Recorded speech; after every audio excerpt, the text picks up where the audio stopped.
newer track out by 3 Day Grace called Mayday. I say newer because I think it came out like a month ago. I was unfamiliar with the new track and I listened to it. There's also some recent history with the band that I was unfamiliar with.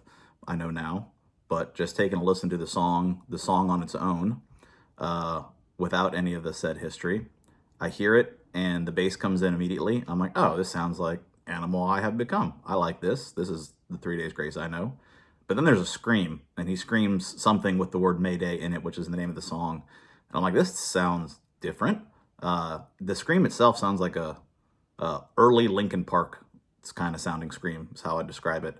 And then when the music really kind of comes in, there's a lot of keys and ambiance kind of in the background that I'm not used to with 3 Days Grace. I was almost like, what is this, like an orgy song or something? But then like the verse and the vocals and the chorus, the first one kick in. I hear the guy. It's the voice I remember. It sounds good. I'm like, okay, it's grooving. It's a little bit different than the Animal I Become now, but it sounds like 3 Days Grace. I still didn't quite understand that scream in the beginning.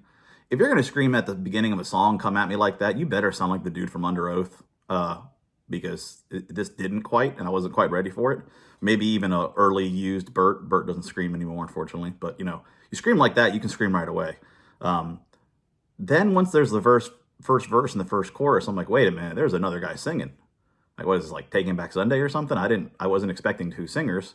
I now understand that like the original singer left, then he came back. They still got the guy that they had while he was gone. That's cool. But this other singer, the newer singer, I guess, the guy who's been in the band for a while, he says a part. What does he say?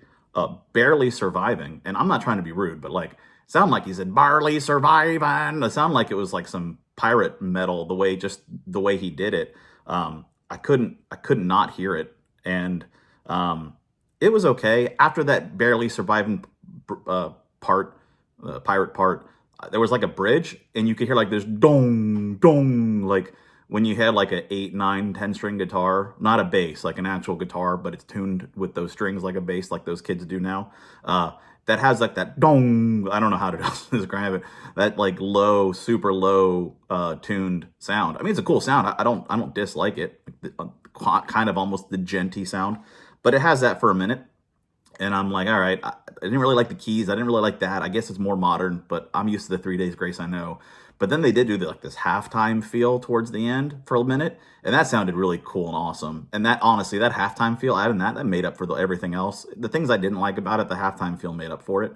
I'm not used to two singers, not used to that guy's voice.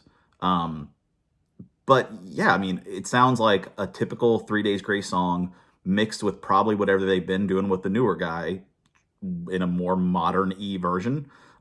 It's just I'm used to a certain 3 Days Grace. I haven't listened to them in a while. I'm used to a certain sound. It had some of that. It started with that. Then there was a lot of more modern stuff with it. So if you like 3 Days Grace, you'll probably love it. Not a bad song. I just wasn't expecting some of the things that I probably should have been expecting if I would have paid attention to these guys more recently. I just didn't know all those changes. And that's it.